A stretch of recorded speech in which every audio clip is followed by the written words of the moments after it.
Hai teman-teman. Nah, Perkenalkan nama saya Nova Utama dengan NIM 2502010055. Nah, di sini saya nggak akan ngoding teman-teman karena ini tugas mata kuliah Sistem Informasi Manajemen. Nah, yang dimana mata kuliah ini diampu oleh Bapak Bahatya Rosadi, Skom MPD OCA. Nah, jadi tugas ini dikhususkan untuk UAS ya teman-teman. Nah, jadi eh, untuk mereview apa itu sistem informasi manajemen. Nah, oke, oke. Eh, Sistem informasi manajemen itu adalah sistem yang menggabungkan manusia, teknologi, prosedur untuk mengelola data menjadi informasi yang berguna untuk pengambilan keputusan dalam organisasi. Nah, simpelnya itu kayak SIM itu seperti otak digital perusahaan yang mengumpulkan data dari berbagai sumber dan mengolahnya, juga menyajikan informasi yang dibutuhkan manajer untuk mengambil keputusan.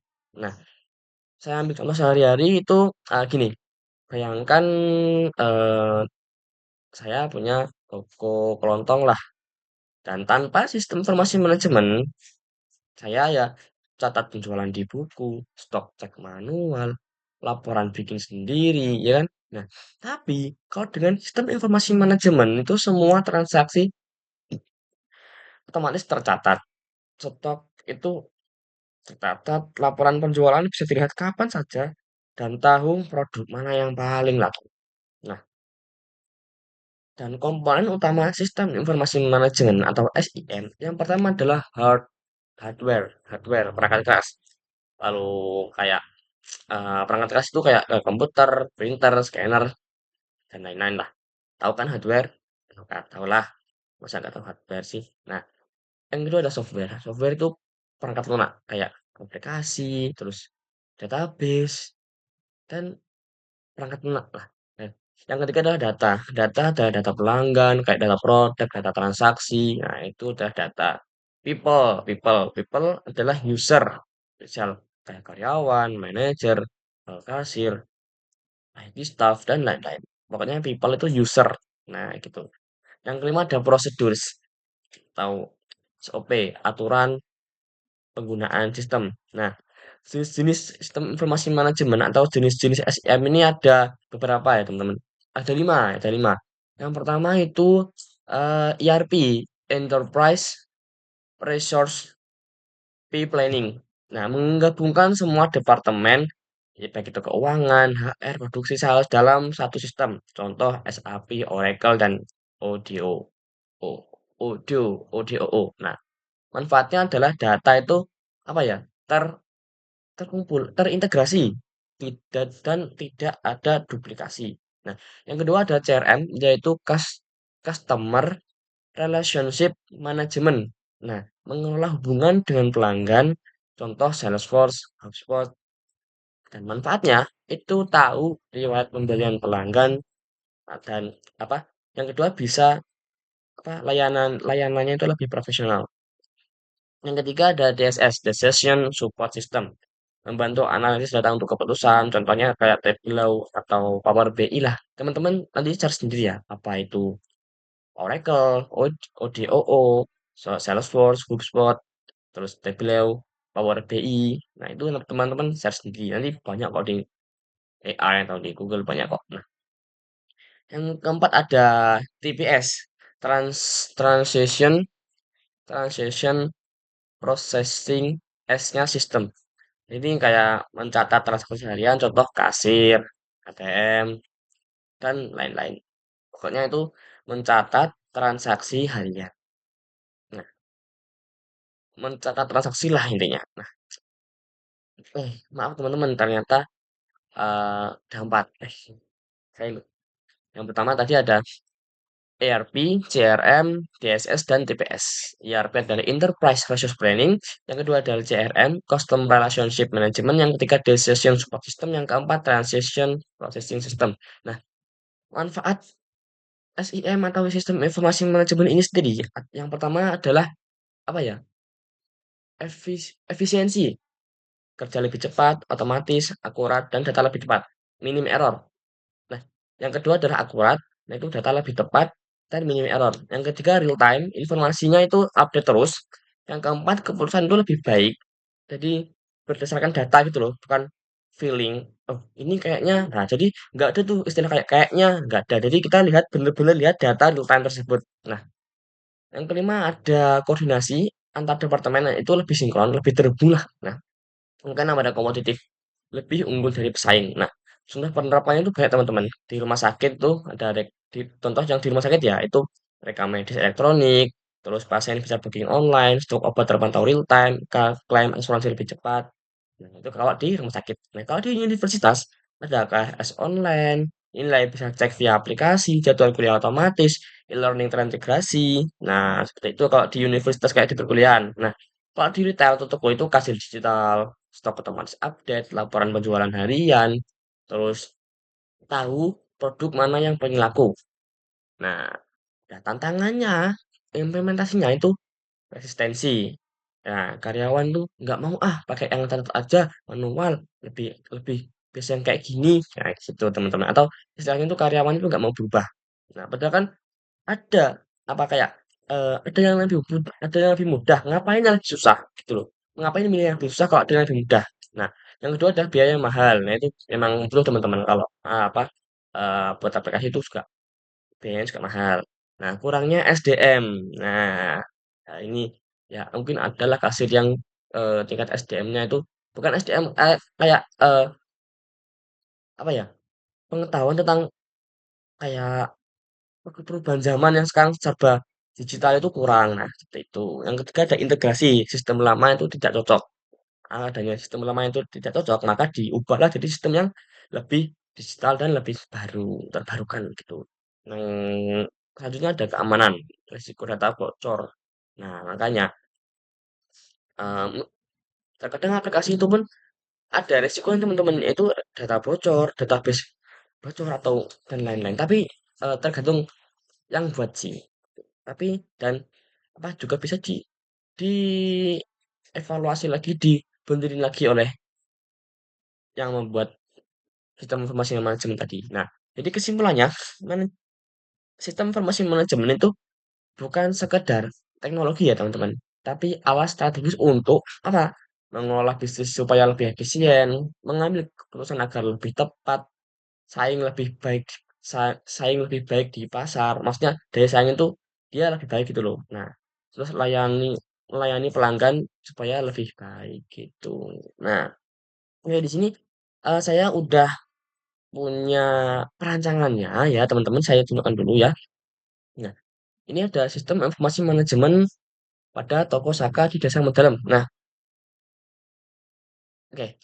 Jadi ini tugas sebenarnya tugas UTS. Nah, cuman di UTS itu cuman disuruh ngumpulin. Nah, ini saya akan bahas di UAS. Nah, ini baru perancangan ya teman-teman ya. Belum saya implementasikan karena ya butuh butuh tenaga, butuh butuh biaya juga. Jadi ini saya rancang dulu. Nah, oke.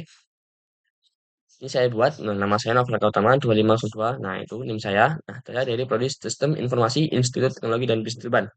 Nah, oke, langsung aja. Perkembangan teknologi informasi itu semakin pesat memberikan dampak signifikan terhadap cara pengelolaan usaha, termasuk pada skala usaha mikro, kecil, menengah seperti toko saka tersebut. Nah, saat ini proses pencatatan di toko saka tersebut itu masih dilakukan secara manual, teman-teman, menggunakan buku catatan atau bahkan feeling. Nah, hebat hebat kan orangnya, tapi terkadang feeling itu kan tidak selalu benar tepat sekali. Nah, makanya ada teknologi yaitu eh, sistem informasi manajemen gitu atau kayak aplikasi web dan lain-lain. Pokoknya itu sistem informasi manajemen. Nah, jadi berdasarkan kondisi tersebut diperlukanlah sebuah sistem informasi manajemen yang mampu mengoptimasi proses proses apa ya pencatatan transaksi penjualan, eh, restock, pembuatan laporan keuangan dan banyak lagi lah. Nah, Dengan adanya SIM ini diharapkan itu kosakata dapat meningkatkan efisiensi operasional, mengurangi kesalahan pencatatan yang dari tadi apa misalnya filling pakai filling, nah itu dapat dikurangi kesalahannya dan serta mendukung pemilik dalam pengambilan keputusan berbasis data, no berbasis filling. Oke. Nah, tujuannya adalah ya tadi menggantikan sistem pencatatan manual menjadi sistem terkomputerisasi, mempermudah proses pencatatan transaksi agar penjualan secara cepat dan akurat, membantu pengelolaan stok barang agar lebih terkontrol dan tercatat dengan baik. Nah, menyediakan laporan penjualan dengan keuangan secara otomatis memberikan informasi yang relevan bagi pemilik sebagai dasar pengambilan keputusan manajerial. Nah, ruang lingkupnya adalah hubungan sistem, yaitu pemilik dan karyawan, lokasinya ada di sini ya teman, ada di desa ini kecamatan kabupaten. Nah, ini cakupannya adalah analisis kebutuhan dan desain sistem. Yang keempat ada proses bisnis, penjualan, manajemen stok, dan laporan keuangan. Nah, modul yang dirancang untuk sistem ini meliputi transaksi penjualan, manajemen stok barang, pelaporan keuangan, dashboard, pesan, input, data, produk, atau barang. Nah, sistem ini mencakup fitur transaksi, akuntansi lanjutan, manajemen SDM, atau penggajian, atau terintegrasi dengan platform pemesanan online ya teman-teman. Nah, ini analisis kebutuhan. Nah, masalahnya yang pertama, pencatatan transaksi itu manual. Nah, dampaknya data tidak akurat. Ya, yang tadi loh teman-teman, yang kayak feeling itu loh. Kan data kan tidak akurat nanti apa? Kayak misal, oh ini kira produk ini tinggal segini. Oh, jadi saya nanti restock produk ini. Nah, tetapi si pemilik toko itu tidak tidak mengecek lagi apa yang ada di dalam apa yang masih di dalam kayak gudang. Nah, otomatis ribet dong kalau ke gudang dulu, nyari-nyari dulu kan ribet. Nah, makanya itu, dicatat gitu, supaya apa, tidak usah mencari lagi di dalam gudang yang banyak sekali itu. Yang kedua ada manajemen stok. Nah, ini yang tadi ya teman-teman. Nah, laporan keuangan. Nah, jadi laporan keuangan itu dibuat secara apa, masih manual teman-teman. Nah, tidak ada format baku dan tidak real time. Dan pemiliknya itu sulit memantau kondisi keuangan harian, misal hari ini itu berapa laba yang diperoleh atau berapa produk yang laku atau produk yang paling laku hari ini itu apa gitu. Nah, yang keempat ada kategorisasi produk. Tidak ada pengelompokan produk yang jelas dari apa kategori-kategori yang tersedia. Nah, dampaknya adalah sulit mengelola barang yang beragam jenis kategorinya. Nah, pengambilan keputusannya adalah pemilik tidak memiliki data historis yang cukup untuk evaluasi usahanya tersebut. Nah, jadi keputusan bisnis bersifat intuitif, bukan berbasis data. Nah, ini kebutuhannya dan fungsional, apa yang apa kemampuan yang harus dimiliki sistem agar menjalankan proses bisnis toko usaha secara efektif. Nah, tadi teman-teman transaksi penjualannya itu harus apa? Real time, manajemen harus ada manajemen data dan produk. Nanti manajemen stok barang, laporan keuangan otomatis hanya akan dibuat oleh sistem informasi manajemen, nah, dashboard ringkasan, manajemen pengguna. Nah, itu teman-teman. Nah, kalau kebutuhan non fungsionalnya adalah kemudahan pengguna, apa UI atau antarmuka sistem dirancang sederhana agar dapat dioperasikan oleh pemilik. Keandalan sistem harus dapat beroperasi secara stabil dan keamanan data. Nah, ini teman-teman hati-hati. Soalnya kalau bicara sistem itu pasti ada data. Nah, yang keempat adalah kecepatan respon. Nah, jadi sistem mampu memproses input secara cepat dan menampilkan data dengan mendukung kelancaran pelayanan kepada pelanggan. Skalabilitas itu dirancang agar dapat lebih lanjut seiring pertumbuhan usaha, misalnya penambahan produk atau kategori yang baru. Nah, stakeholder ada pemilik toko, karyawan, dan pelanggan. Nah, rancangannya di flowchart, sistem jalan manual kan kayak beli terus, Allah ini kok kebalik teman-teman ya, kota saya ya. Maaf ya, teman-teman, nanti saya ganti. Oke. Hmm, ini kebalik tulisannya teman-teman ya, maaf ya. Nah, yang kedua ada flowchart sistem usulan. Ini kayak gini, nah ini benar-benar teman-teman. Maaf ya teman-teman, saya ternyata belum ngecek. Nah, jadi mulai ini juga kebalik teman-teman. Enggak, enggak kok. Ini mulai input, username dan password, dan nanti validasi, login ke database. Nah, nanti tampilkan error kalau nggak bisa, kalau valid ya lanjut. Nah, ini flowchartnya. Ini flowchart yang sistem berjalan secara apa namanya sistem usulan atau sistem yang akan dibuat oleh sistem informasi manajemen. Nah, ini activity diagramnya.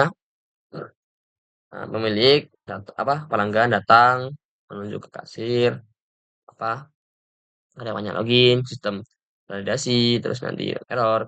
Kalau iya lanjut dashboard. Nah, nanti pelanggan kan juga apa cari-cari barang itu nanti menerima info total harga. Nah, gitu. Intinya gitu. Aktivitas diagram ini adalah aktivitas yang dilakukan oleh si user tadi. Gitu. Yang ada di stakeholder tadi loh, yang ada pemilik pelanggan, karyawan, sistem. Gitu. Nah, ada sequence diagramnya juga. Ini ya, saya spill dikit. Nah, yang penting penjelasan tentang sistem informasi manajemen tadi itu teman-teman udah ada sedikit gambaran lah gitu. Oh ya teman-teman, eh, ini ini kok agak kejauhan spasinya teman-teman, tapi nggak apalah karena ini juga panjang loh. Nah, pelanggan datang dan mencari serta mengambil barang yang dibutuhkan. Nah, karyawan input username seperti kayak tadi, sistem validasi database rekam hasil validasi login kalau berhasil ya kalau berhasil lanjut kalau itu ya error ulang input. Nah, tampilan dashboard utama kalau berhasil nanti input nama barang yang dibeli yang dibawa dan akan dibeli oleh pelanggan nah, di input. Nah, nama barangnya apa, harga barangnya berapa, nah, gitu. Ini nanti query data stok barang nanti akan dihitung oleh sistem dan dimasukkan ke database. Nanti return data stok barang, tampilkan total harga di layar, informasikan total harga, lalu pelanggan menyerahkan uangnya. Input nominal uang, hitung kembali, tampilan kembalian, ulang kembali. Simpan data, apa, maka tersimpanlah data transaksi di database. Enggak susah ngomongnya teman-teman. Saya nggak belibet, maaf ya. Dan nanti konfirmasi tersimpan, update jumlah stok barang, konfirmasi stok berhasil diupdate, dan tampilkan notif stok kritis kalau emang stok kritis ke karyawan, kalau enggak ya ya udah karyawan tetap dengan mengumumkan menginputkan untuk stok. Nah, query stok pembelian, stok pembelian tercetak, serahkan kembalian barang dan struk pengembalian. Terima barang dan struk stok call, generate laporan otomatis, return data laporan, tampilkan data laporan di dashboard, dan evaluasi analisis laporan kalau udah. Nah, ini perancangannya ya teman-teman, user interface-nya. Ini kan baru perancangan teman-teman ya. Ini kita tampilan dashboard ada, nah ini eh dashboardnya ada pendapatan hari ini, transaksi hari ini, terus item yang terjual, stok kritis. Nah, ini ada di semuanya diringkas dalam dashboard teman-teman ya. Nah, ini lalu tampilan kasir. Nah, ini kasir teman-teman. Misal ini apa? Mau ini tinggal tekan nanti sini mau tunai atau apa nanti nanti ini bisa kok teman-teman. Ini kan hanya perancangan ya teman-teman, bukan belum implementasi. Ini tampilan stok, ini stok-stoknya. Nah, di minimum berapa nanti ada status aman atau apa kritis. Nah, gitu teman-teman. Nah, di kesan stok status produk yang belum stok ada 3 gitu teman-teman. Nah, ini kan baru kayak perancangannya dulu. Nah, tapi kurang lebihnya itu terus kurang kurang lebihnya seperti ini. Saya nggak berlibet ya teman-teman ngomongnya, maaf ya. Ini tampilan data produk teman-teman. Nah, ini tambah nama produk, kategori snack, satuan, atau harga beli, harga jual, stok awal, stok minimum, aktif. Nah, ini produknya snack, aktif, kalau vanilla. Nah, oke. Menurut teman-teman udah bagus atau belum ini UI saya ini? Ya, menurut saya sih udah bagus ya teman-teman. Karena buat kayak gini pun agak ribet teman-teman. Agak susah, tapi ya cobalah dulu. Hmm. Nah, ini untuk laporannya. Jadi ID-nya, waktu, nah, item, pelanggannya pelajar, ini lunas. Ya, masa beli ciki doang utang ya teman-teman. Nah, kan nggak mungkin. Nah, analisisnya adalah manfaat operasional dan manajerial. Secara operasional, sistem informasi manajemen yang dirancang untuk mampu meningkatkan efisiensi proses layan di toko Saka dan di karyawan tidak melakukan pengecekan manual apa terus ap- cari-cari produk di gudang untuk mengetahui apakah ini perlu di stok atau enggak gitu. Jadi udah. apa ya, setiap data itu tersimpan lah gitu dan nanti bisa dilihat di ini tadi, di apa, sistem informasi manajemen ini tadi. Nah, manfaat apa, operasionalnya adalah pencatatan transaksi otomatis dan real time, manajemen stok terkontrol terkontrol, yang kayak tadi ya teman-teman.